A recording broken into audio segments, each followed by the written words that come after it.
Welcome to the podcast masterclass from Ginger Wizard Productions, the podcast all about podcasting.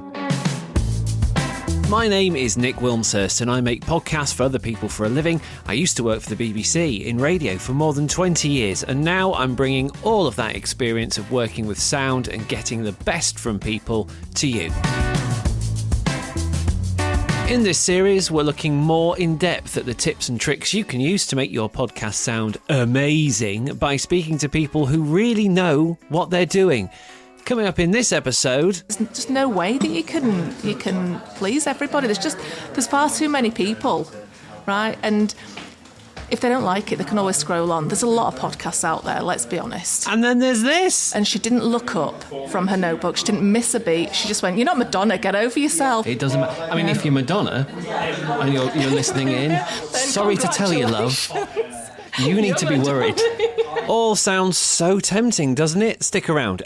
But before we do get stuck into today's episode, which is all about confidence and coming across with authority as a host, and ask of you, please leave me a review and subscribe. It really helps us out. And of course, you'll be the first to know when a new episode makes its way to your favourite podcasting platform. A win-win-win. And don't forget, if you hear something that you want to comment on, a suggestion of something I should cover, or you just need my help, you can email nick@gingerwizard.co.uk.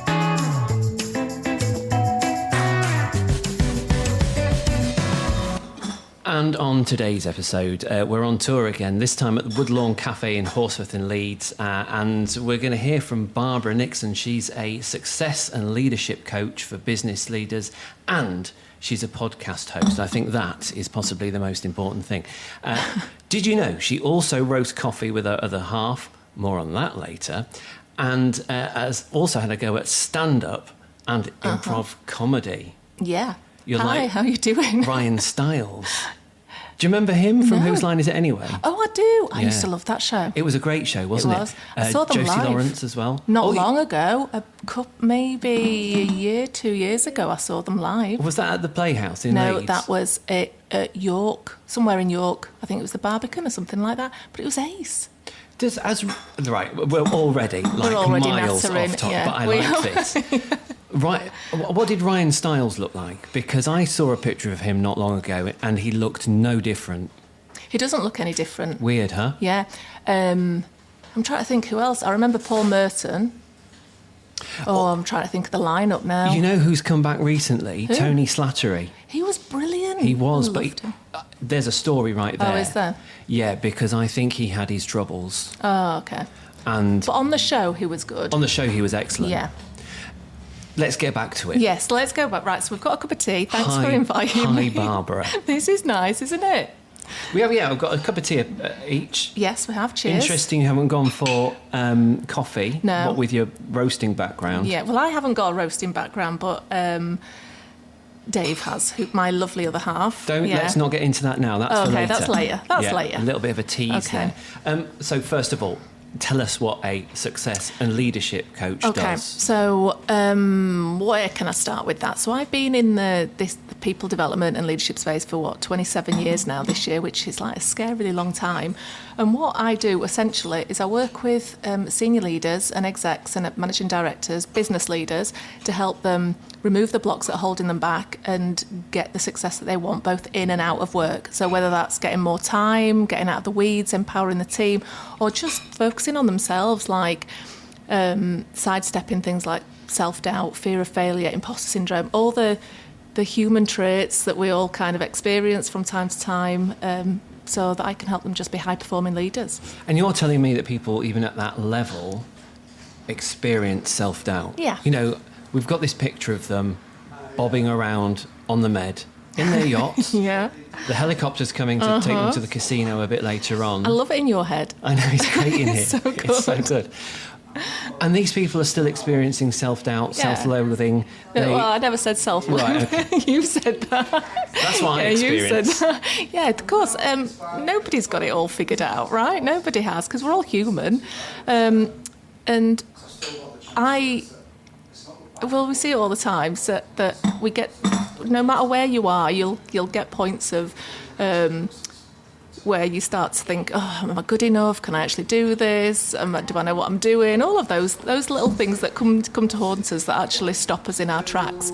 And I actually think that they're a good thing. I know you're painting a bit of a bleak picture, but actually it's a great sign if you're experiencing this. It might not feel like it, but it shows that you're actually stretching your comfort zone, that you're working, you're up leveling, and the only objective that your subconscious mind has got is to keep you safe.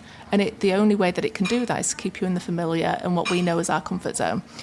So it's a completely natural thing. So what you're saying is, as soon as I think I've made it, that's when I should panic. You might be all right. You might be all right. Who knows? Right. But if you're not, give us a call. Yeah, all right.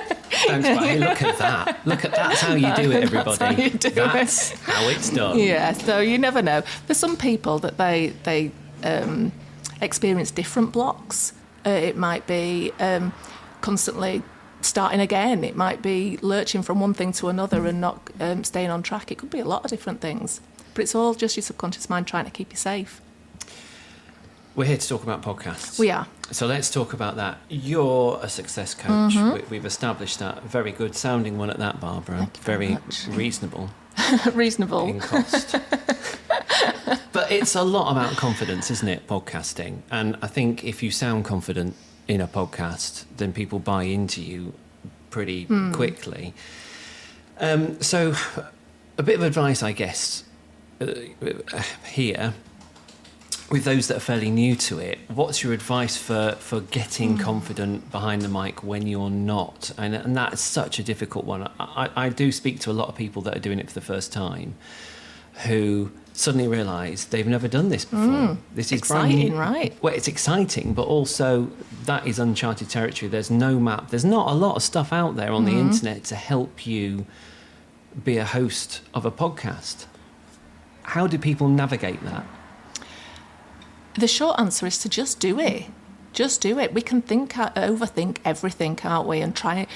When certainly in my experience, when I've seen this popping up, when you're overthinking, you're aiming for perfection, right? So you start planning and you get all the right gear and you start thinking about what you're going to talk about in your show, and it can stop you from actually starting. You can stay in that planning mode forever and a day because you're never going to be perfect.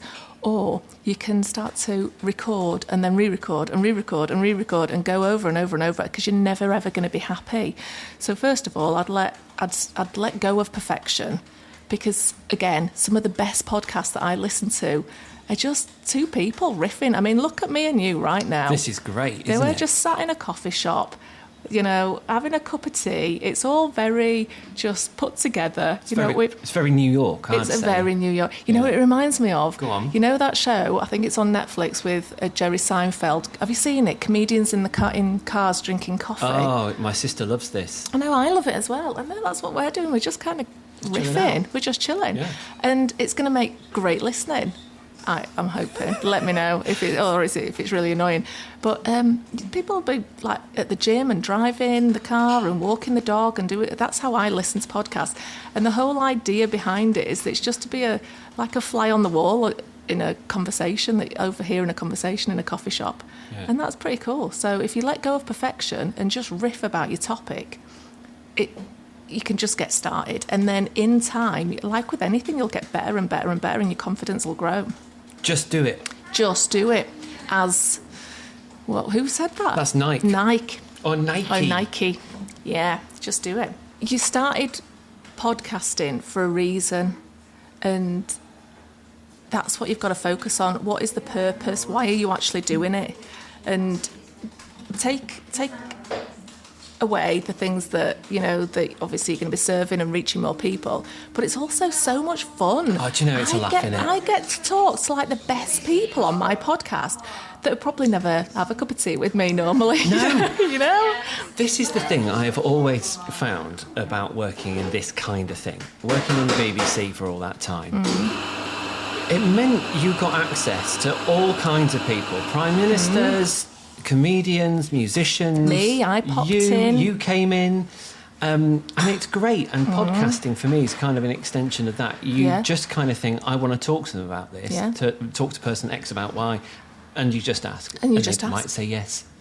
They might say yes. And most of the time they do say yes. Yeah, they do. They do, because this is fun. And people know that it's fun now, and it's a platform for people to be heard, which is fab. Yeah. So it is fun. You do get to talk to the best people. You do get to kind of riff. And you know what? Because it's your podcast, you get to do what you want. Nobody's telling you how it should be and the style. You get to choose. Yeah. How awesome is that? Let's talk about criticism. Okay. I think criticism and podcasting is a fascinating thing because I don't think that many people face that much criticism directly because of their podcast. I think it more happens online. Yeah. My background is sitting in a room with a boss, tearing a strip off you because you did something wrong on the radio, right? For podcasting, I think it's a bit different. People get criticised more from behind a computer screen maybe than verbally, but it still can affect you. I asked this question of BBC presenter Rima Ahmed in a previous episode. Her advice was just ignore it. What's your advice when it comes to criticism? How do you handle it? I think that's about it. You've got to just ignore it because you're never going to please everybody. You're just never going to please everybody. And whatever they're criticising you about, you obviously said it, believed in it for that moment or whatever. It's in your podcast. So stand by it and just go with it. Whatever, it might be the guest that you've got on, it might be the quality of your podcast. If it's something you can do something about, fantastic. If not, and it adds to your podcast, then you're going to just have to ignore it because there's just no way that you can please everybody. There's far too many people, right? And if they don't like it, they can always scroll on. There's a lot of podcasts out there, let's be honest. There are literally millions. They can choose another one if they really don't like it. They can just scroll on. What happens if you're a people pleaser? Yeah. I'm not trying to take you down a dark alley here, Barbara. But, there are a lot of people out there who do podcasts that just want people to enjoy it and enjoy them, and a little knock like didn't think that was very good. I mean, I'm going off on my own tangent here, but I was looking at something the other day on LinkedIn where they were talking about people that complained about stuff in their podcast, and they were saying, well, the interesting thing is if you take it out for that one person who complained, there might be another 4 that really love what you were doing. And that interests me a little bit. Like, how much weight do you think? Because I believe you need to pay a little bit of weight to people that, give you feedback of any description. But you kind of need to balance it. What do you think? There are a couple of different questions that you've asked there. So, there was lots. It was rambling. I apologise. So in terms of people pleasing, we've all been brought up. I say before, that's such a sweeping statement, isn't it? So many of us have been brought up to make other people happy and to people please and to be good, right? So the fact that that's your intention and you want to make your listeners happy and serve them, that's a great place to come from. That's a really, really great place. You're so right. For every person that gives you any negative feedback, there's probably 4 or 5, even more, that love it, that really love it. The problem is that they might not be as loud. Yeah. So we have to just assume that actually they're okay. Everybody else is all right. Or ask your audience, what do you think? How do you think it's going? Especially if you've just set something up. I think you're so right. People, I think, forget when they're doing this podcasting thing that on the other end of this are humans. We're not doing this for AI. Yeah. And actually, they're probably quite willing to just have a chat with you. Yeah. And I remember when I set my podcast up, I'd have people send me a message and say, I really loved it. I really liked it. I really enjoyed that episode. So I kept them. I kept those bits, those emails. Or if somebody stopped me, maybe it was one of my clients or a networking event, they went, I'll listen to that. Or somebody maybe on LinkedIn said, I enjoyed that episode. I kept those snippets or I wrote them down. So on those days where you're just having a rough day, as we all do, where you think, why am I bothering, this is just so much hard work and what am I getting for it? We all have those thoughts pop into our head. that's when you need to pull them out and think, actually, I'm doing a good job and I'm actually making a difference. And I always have the belief, and I've always had this with just social media in general. I kind of have this belief that it's getting to the person who needs it the most. I just want to, even if it's just that one person that needs to hear what I've got to say today, then that's all right with me. So, and that I just have that in the back of my mind all the time. That's a nice way to think about it, I have to say. Thank you. It's all Thank right. you. Keeps me going. Keeps me going. How do you, you've done, I forget how many you've done now, into the 80s? Yeah, we've got 85. 85? Yeah. 85 podcasts in total. Mm-hmm. And episodes. Yeah, 85 different podcasts. Can you imagine? Launched 85 different shows. I've just been busy. How do you go around the whole getting ready for a chat with somebody? And sort of confidently walk in there, or walk into that chat thinking, I've got enough here? Oh, that's such a good question, and I'm probably not the right person to ask for that. I've got a feeling you might be a bit of a suck it and see. How do you know that? Do you think that's how I turned up today? Do you reckon when you said, so what we're talking about today? Not presuming anything. Yeah, I am. And I think, one, because that's what I do for a living, I don't prepare in terms of my coaching clients because I don't know what people are going to want to talk about or what's on their agenda in that. So go on. And I was just going to say, and that's a skill in itself. That's a skill in itself, and I've been doing that for a long time. And so I lean on that, and I really trust that the right thing's going to come out in terms of the conversation. My whole thing is about being curious. So I've always, even from when I was little, I've been curious about people. I love people. I'm really interested in what makes them tick and what they've been up to and everything else that's going on behind closed doors. I just like to get, have those conversations. So if I'm curious about you and you say something just as we're talking, then we'll go down the right way. We're going to have just a really good chat. So I don't do an awful lot of research. The only thing I do is I'll make sure that that you're a good fit for the podcast. So because obviously my podcast is all about personal development and leadership, and although that's a huge umbrella in itself, which is great, I'm not. If you were going to talk about, I don't know, I can't think of a topic now. If you're going to talk about something outside of that, like, I don't know. I really can't think of a topic that would fall outside of that now. But if it was, then you just wouldn't be a good fit. Yeah. Or if I feel that I wouldn't be able to be interested and talk to you for an hour, then it's not. People are probably not going to listen to you. Crikey. So what you're saying there is, if you don't get invited on Barbara's podcast... Yeah. No, that's not what I'm saying. Yeah, I invite so many people. That's why I've done 85. That's why I've done 85. Yeah. I don't know what the answer is there. So it's just about that fit, whether I feel as though it's going to be a good fit and we're going to have a really good conversation. And most of the time we've chatted beforehand anyway. So we'll have had a Zoom chat or we'll have chatted somewhere else. And so I've got to know you. I don't tend to bring people onto the podcast completely cold. It's not like you've just walked in off the street and, let's have a chat on the podcast. I wouldn't do that. I want to make sure that it's going to be of value and my listeners are going to enjoy it. Yeah. How has it changed from episode 1 to episode 85, and how has your confidence developed alongside that? I love that question. How has it changed? Probably a lot and not that much as well. So I've changed in terms of how I feel about my podcast.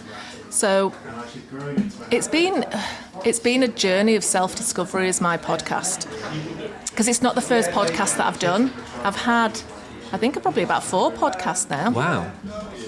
And none of them have lasted the test of time.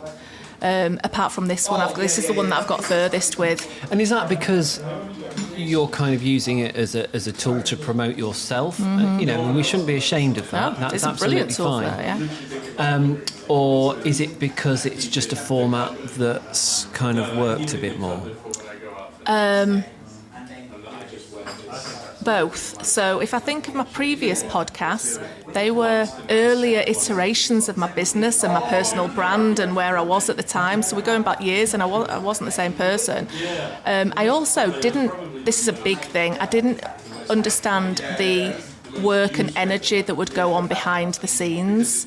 So, and it takes a lot. It's like running a marathon is having a podcast. So I've just fell off the wagon, and I didn't forgive myself for that earlier on. So in previous podcasts, I wanted to have an episode every single week, and then I don't know, there'd been a week where I missed it for whatever reason, or I fell behind creating the episodes, and so I thought, I'm done. You know, I struggled to get back on the wagon, and before I knew it, I was just one more podcast that's not had an episode for a while. So.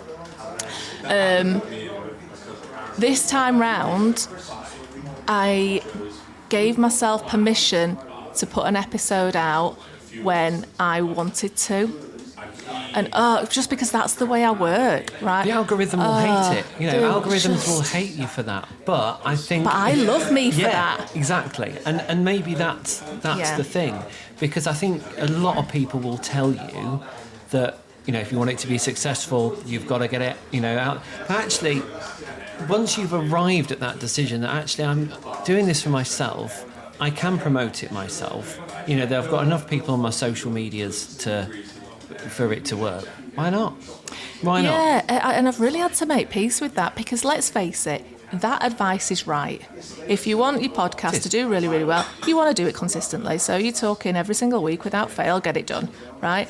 I really struggle to work like that. I just do.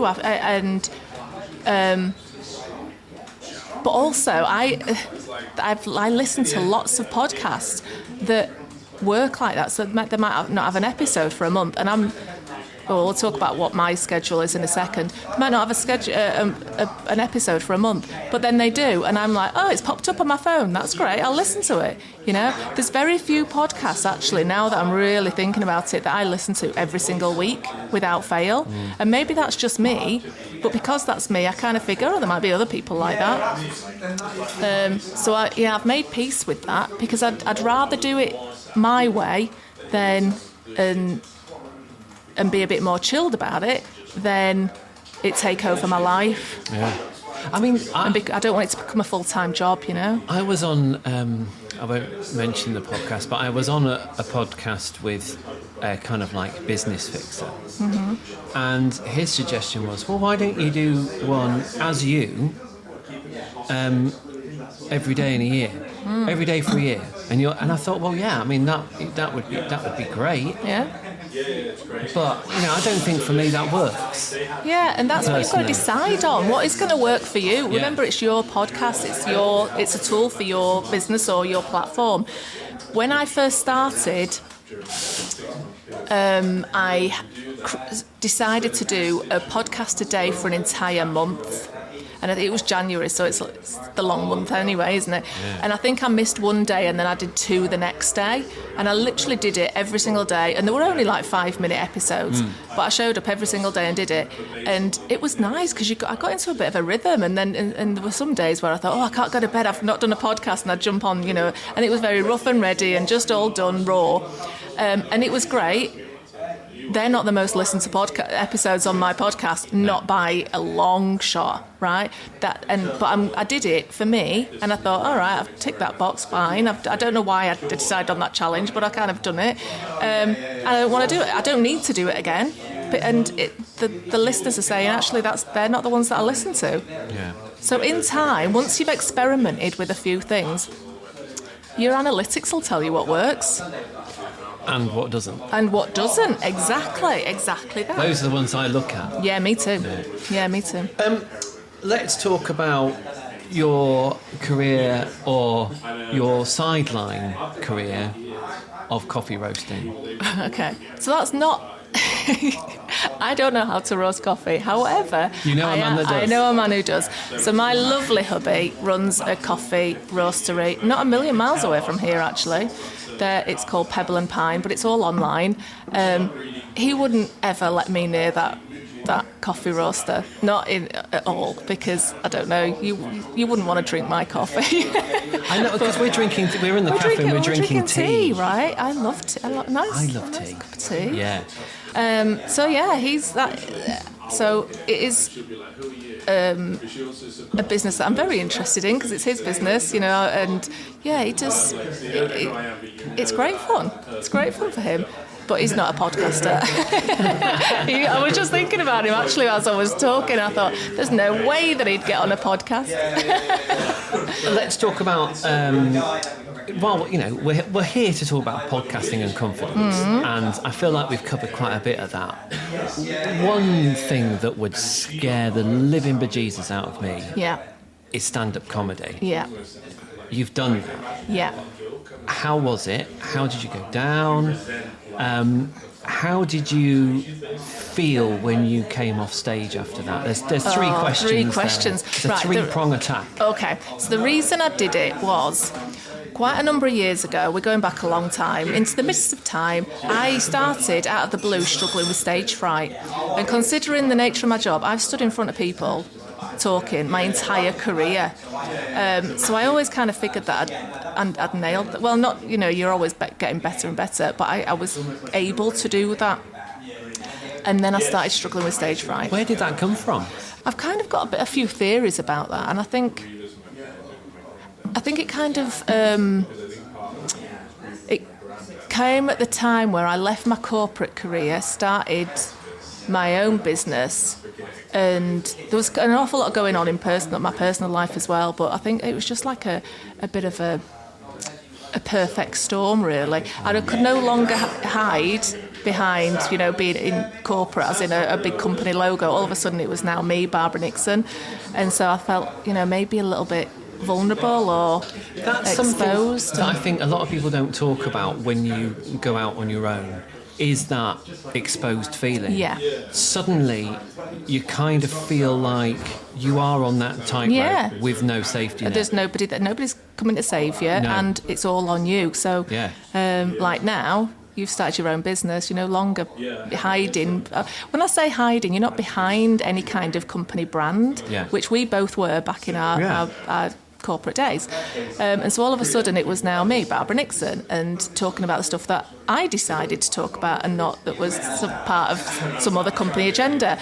And I think that all kind of came together and came and hit me with, oh, you're going to be frightened of speaking in front of people now. Guess what? Surprise. So that happened. And I remember thinking, I tried to get past it, and I kept still working, and it got worse and worse. And I thought, right, I've got a decision to make now. Either I do something completely different and stop, or I do something about it. And I knew that actually this is what I'm here to do.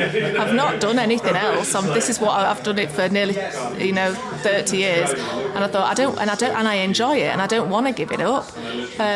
So it's time to go right back to basics and sort my head out. So at what point did you go, the way to sort this out is to do stand-up comedy? Yeah. Because that doesn't equate in my mind at all. I know, it's weird, isn't it? I wanted to do something that scared the bejeebers out of me completely. So I was so frightened, right? So I feel the edge, but that was completely safe. So I knew that if I did that, and I'll talk about it, so I didn't just find a bar and go up on stage and stuff, so there was like a process. That would be horrendous. Well, I'm sure people do it, but I didn't do that.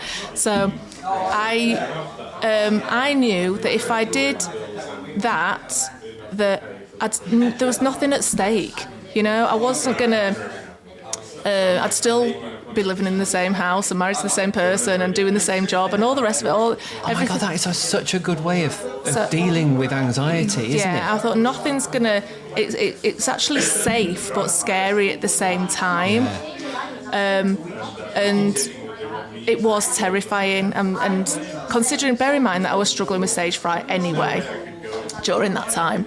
So I went on a course to do, and the course is brilliant. It's here in Leeds. You can put a link in your show notes if you want to, or get in touch with me on LinkedIn and I'll direct you there. So it's a 6-week course run by an amazing comedian, and you learn just how to. You learn about being, not so much being funny, but how to be creative and how to think differently, and how to have confidence standing on stage. And at the end of it, you have a graduation where you stand on stage and you're in front of, for us it was a bar in Leeds, in front of people, real life people, in a comedy night. And the morning, and this is really funny, the morning that it was happening, I just regressed to being 5, right? And I just hid under the duvet. And I remember, like, Dave walked past and he went, "You don't have to do it." And I said, "We both know that I'm going to do it, but I'm just going to hide here for a bit." Just need to hide for a little minute. All right, so that's it. And then it was on that night, and I was so terrified. I was just so scared. And my lovely hubby had invited, so he came along to support me, but he'd invited a few of my closest friends as well, which at the time I wanted to kill him for. But it turned out that was the best move, because I knew I had some cheerleaders in the crowd. I mean, bear in mind that it was a graduation of a course, so everybody there, it was not a bad audience. Everybody was there for the right reasons, and it was so lovely because I wasn't the only one going up. There was a whole class going up and doing their thing. I was probably the most scared, I think, but I don't know. Well, you don't know that. I don't know you? that. In my head, I was. There could have been some very good actors there. Well, exactly. Yeah. And it was fantastic. I loved it. I did it for about, 7 or 8 minutes or something like that. And then I came off and I'd have done it again straight after. The roller coaster effect. Yeah. The high that you get from that, just the laughs and also being yourself on stage, it taught me so much about speaking. That I made a decision roundabout. There was a couple of other things that I did as well, but I made the decision at that point that I only ever wanted to go on stage and be completely me. So whether that meant talking about the things that I was really comfortable with, or wearing trainers on stage and not trying to be suited and booted, and things like that just made me think, actually, this is me, Barbara, being on stage doing me, and it just makes you so much more relaxed. And around that time, I had a bit of a lesson about, it's all about service. It was a huge lesson. I don't know whether I've told this story so many times, but I was, again, around that time, I was doing a webinar and there was about 100 and odd people on this webinar, and it was back when webinars were new, right? Can we imagine a time when there was but webinars were new, and I had all these people coming on it, and I was scared. And I was sat at home thinking, oh my God, what if I'm rubbish? What if I do a bad job? All these things kept going round and round in my head. And I went upstairs, and the only person in my house was my teenage daughter, my eldest daughter. I mean, she's 28 now, and she was only 13, 14, something like that. And I walked into a room thinking, I need anybody, right? Please help me. And she was doodling on a notebook. And I says, Hannah, I'm really nervous. I'm doing this big webinar. I'm so scared. And she didn't look up from her notebook. She didn't miss a beat. She just went, "You're not Madonna, get over yourself." And honestly, it was the slap down that I needed, because I realised actually these people hadn't paid 300 quid to come and see me. But they were there because they wanted to learn something. That's all. I mean, it could have been you delivering the webinar. They weren't there coming to see me. They just wanted to learn something about the topic. So it literally shocked me out of my fear, because I thought, you need to teach them. Bless them, they're just coming to learn something in their lunch hour, and I'm focusing on me, on the fact that I'm not good enough and I might say something wrong. But actually, if I just focus on service and being the best person for them, then surely that's the best thing to do. And I did that, and things just changed. I started to be a lot more chilled and relaxed, and it just got easier, because it's just about the other person. I think we can all take something away from that. Anyone that's listening to this now, next time you're a little bit het up or anxious about anything, You're not Madonna. You're not You Madonna. are not You're not. Madonna. It doesn't matter. I mean, if you're Madonna and you're listening in, sorry to tell you, love, you need to be worried. You need to be worried, love. But do you know what? It reminded me of this the other day because we were watching Taylor Swift's Eras concert on TV, and my youngest is a big Swiftie. And there was a point in the concert where Taylor stood up. She was on stage, obviously, but and the crowd was cheering, and she stood there, feet planted, with 70,000 people cheering and shouting her name and stuff, and she just received the adulation, the cheers and stuff. She just stood there and owned the stage. And I remember saying, God, what must that feel like? What must it feel like? I mean, let's tangentialise again, because I enjoy this, but you can see why some performers just go off the rails, because that feeling it must be such a high, right? I was having a chat, it was Glastonbury last year, and we were watching Elton John, and my wife said, surely he's made his money. He does not need to do this anymore. And I just sort of sat there, and I don't think it's the money. It's not the money. It's the people. It's the adulation. It's a drug, surely. And to live in that moment and just appreciate receive it. Yeah. Just receive, and that's what I took from it.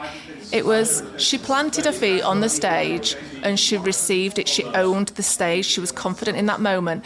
Now, there's been so many times where I've been on not in front of 70,000 people, granted, That webinar was busy. No, it was full that day. But yeah, so I've been in front of people, and you might have been pacing up and down, or you might have been, you're feeling nervous, whereas she literally just planted. And I think that was again, it's kind of next level, isn't it? Just learning how to own the stage. And again, we can come back to podcasting. This is your podcast, and just own your voice and own the podcast, and just really enjoy it. That's what she was doing, enjoying it. We've ended on Taylor Swift being an inspiration for podcasting. My 16-year-old would be so pleased. Mum of the Year. And I think that's brilliant. Barbara, thank you so much for spending your time with me in the Woodlawn Cafe today. We shall speak again at some point soon. Thank you so much. If people want to get hold of you, what on earth do they do? What do they come over to LinkedIn. You just search Barbara Nixon. I'm there pretty much every day. Happy for you to direct message me, tell me what you thought of the podcast. You can go to my website, barbaranixon.co.uk. If you're a business leader, then there's an assessment on there that you can go take for nothing, and it gives you a nice little report. But all the usual places. Beautiful. Barbara, thank you so much. Thank you so much. I've really enjoyed it.